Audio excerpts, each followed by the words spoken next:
Hello दोस्तों, welcome to money stalkers. तो इस वीडियो के अंदर हम लोग बात करने वाले हैं मल्टीपल स्टॉक्स के बारे में। तो चलिए सबसे पहले हम लोग बात करेंगे इरिडा कंपनी के बारे में। तो इरिडा कंपनी की अगर बात की जाए तो आज के दिन ऑलमोस्ट हमें कंपनी के अंदर 2 से 2.5% तक की तेजी नजर आया एंड 209 रुपये के आसपास हमें कहीं ना कहीं क्लोजिंग नजर आ चुकी है। कहीं ना कहीं ये जो क्लोजिंग है ना, हमें पॉजिटिविटी के ही अंदर इरिडा कंपनी के अंदर नजर आया है। लेकिन जो अपडेट्स आए हैं ना, वो थोड़ा बहुत दोस्तों अपडेट्स हमें नेगेटिव है। ये तो अच्छा हुआ कि कंपनी के अंदर अच्छी खासी पॉजिटिव हमें क्लोजिंग नज़र आया।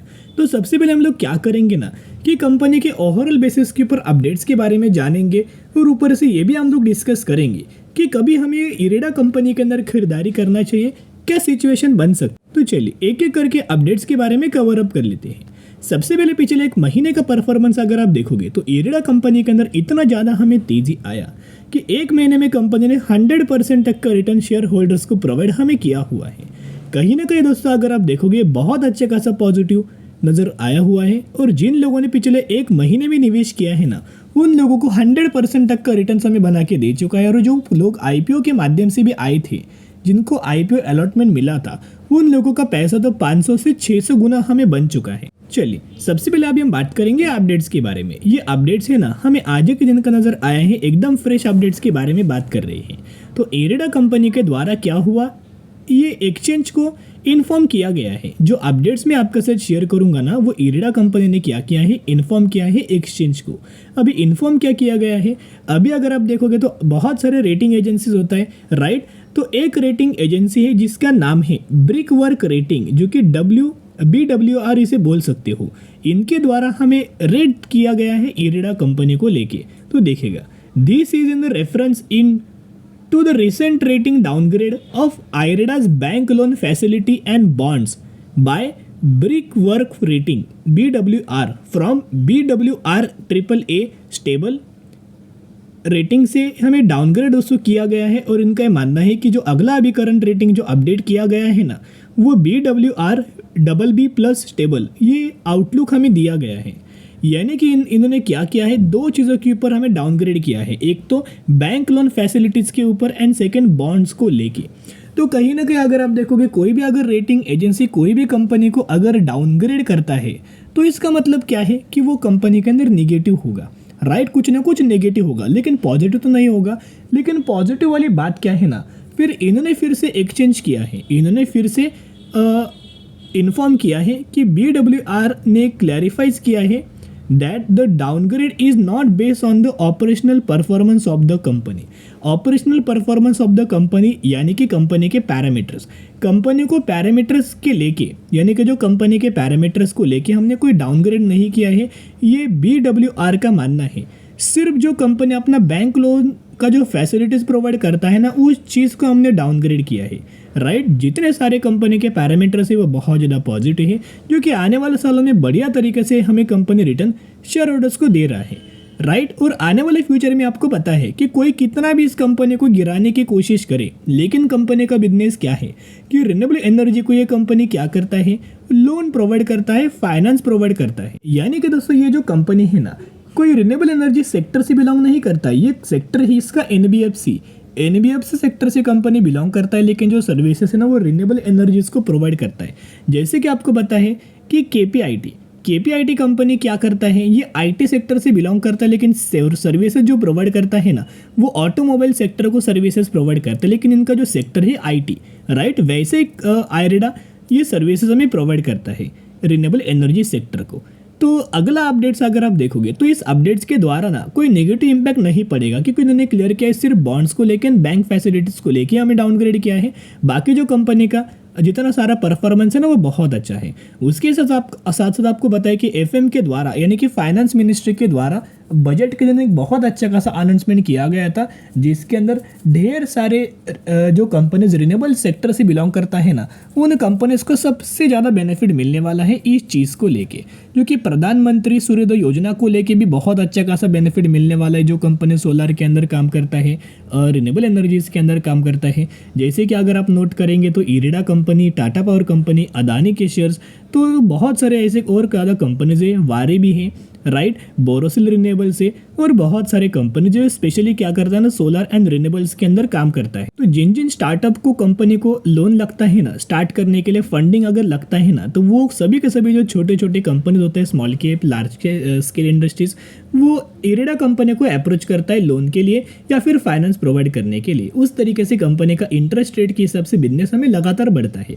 राइट। क्योंकि एनबीएफसी कंपनीज क्या करता है, इंटरेस्ट रेट अच्छा खासा मेंटेन करता है, उस हिसाब से इनको प्रॉफिट्स होता है। फिर अगर आप देखोगे तो जीसी यानी कि ब्रोकरेज फर्म के द्वारा हमें टारगेट 200 दिया गया है, और इनका मानना है कि जो जैसे कि मोदी जी के द्वारा भी अनाउंसमेंट किया गया था कि 1 करोड़ घरों के ऊपर क्या करने वाले हैं, सोलर रूफटॉप का इंस्टॉलेशन करने वाले हैं, और उसको कंफर्म किया गया है एफएम मिनिस्ट्री यानी कि फाइनेंस मिनिस्ट्री के द्वारा भी कंफर्म किया गया है बजट के दिन, जिनका नाम है निर्मला सीतारमन। इनके द्वारा भी ये कंफर्मेशन दे चुका है। वही चीज़ को लेके अगर आप देखोगे ना, तो इनका मानना है ब्रोकरेज फर्म का जिनका नाम है जीसीएल ब्रोकिंग, इनका मानना है कि 240 रुपये तक का लेवल्स हमें इरेडा कंपनी अचीव कर सकता है। लेकिन दोस्तों ये जो रिजल्ट है ना, या फिर जो टारगेट हमें दिया गया है, ये अचीव होगा, लेकिन डायरेक्ट कोई भी कंपनी के अंदर बड़ी तेजी नजर नहीं आता। कंपनी क्या कर सकता है, अभी कंसोलिडेट कर सकता है, फिर थोड़ा बहुत हमें प्रॉफिट बुकिंग इरेडा कंपनी के अंदर नजर आ सकता है। तो कहीं ना कहीं ऑब्जर्व करेंगे तो इसके अंदर जो तेजी आया है ना, उसके पीछे का बजट भी था, उसके रिगार्डिंग रिन्यूएबल एनर्जी भी था, उसके साथ साथ गवर्नमेंट ओन भी कंपनी है, आपको पता ही है। उसके साथ साथ कंपनी ने क्वार्टर 3 रिजल्ट्स के अंदर भी बढ़िया तरीके से परफॉर्म किया था। जैसे कि अगर आप देखोगे तो जो कंपनी का रेवेन्यूज था ना, वो 1180 करोड़ से बढ़ के हो चुका था 1250 करोड़, और जो कंपनी का नेट प्रॉफिट था ना 285 करोड़ से बढ़ के हो चुका था 336 करोड़। तो कहीं ना कहीं हमें बहुत अच्छा खासा कंपनीज के द्वारा हमें रिजल्ट परफॉर्म किया था ईयर बेसिस के ऊपर एंड क्वार्टर बेसिस के ऊपर, इसीलिए लगातार तेजी आ रहा था। लेकिन क्या दोस्तों आपने ये नोट किया है कि कंपनी के अंदर ज़रूर तेज़ी आया है, लेकिन ब्रोकरेज फर्म के द्वारा क्यों खरीदारी नहीं हुआ। यहाँ दिसंबर महीने का ब्रोकरेज फर्म का डेटा अगर आप ऑब्जर्व करेंगे तो आपको समझ में आएगा, जिसके अंदर सिर्फ और सिर्फ 2 म्यूचुअल फंड्स की खरीदारी किया था एंड 39 म्यूचुअल फंड्स के द्वारा हमें बिकवाली किया गया था।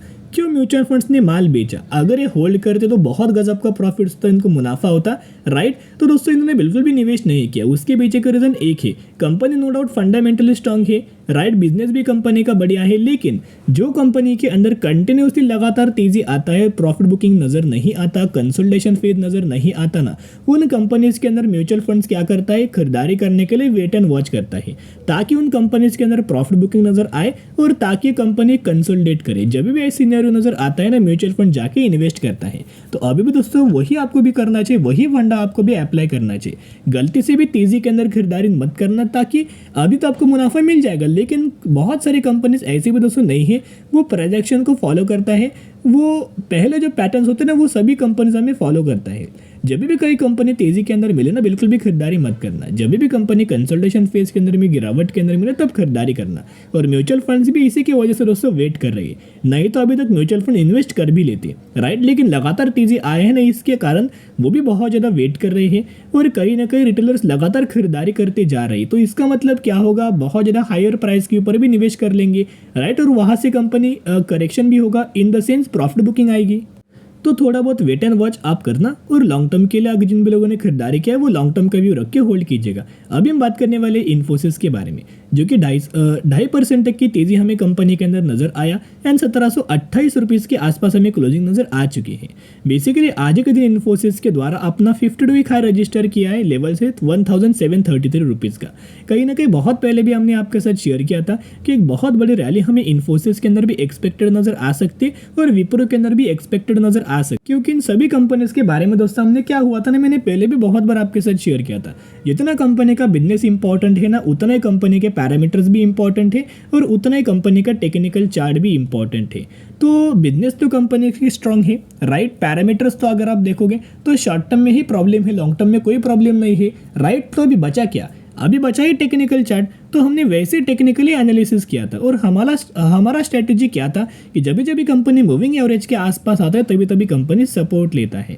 यहाँ आप ऑब्जर्व करके चलना, जैसे कंपनी मूविंग एवरेज के आसपास आए सपोर्ट लिया, फिर मूविंग एवरेज के आसपास आए सपोर्ट लिया, थर्ड बार भी मूविंग एवरेज के आसपास आए सपोर्ट लिया। तो उसी रिगार्डिंग हमने बहुत अच्छा खासा, जैसे कंपनी मूविंग एवरेज के आसपास आते वैसे हम लोग खरीदारी करते। उसके बाद देख सकते हो कंटिन्यूसली रैली हमें इन्फोसिस के अंदर नजर आ रही है। और इनका अगर आप नॉर्मल टेक्निकल चार्ट देखोगे तो इनके अंदर भी अगर आप ऑब्जर्व करेंगे नीचे से लगातार कंपनी क्या कर रहा था ना, एक सपोर्ट लेवल लगातार ले रहा था, एक ट्रेड लाइन कंपनी लगातार दिखा रहा था। यही ट्रेड लाइन के आसपास जब भी कंपनी आता ना, एक बहुत अच्छा खासा इन्फोसिस हमें सपोर्ट लेते हुए दिख रहा था।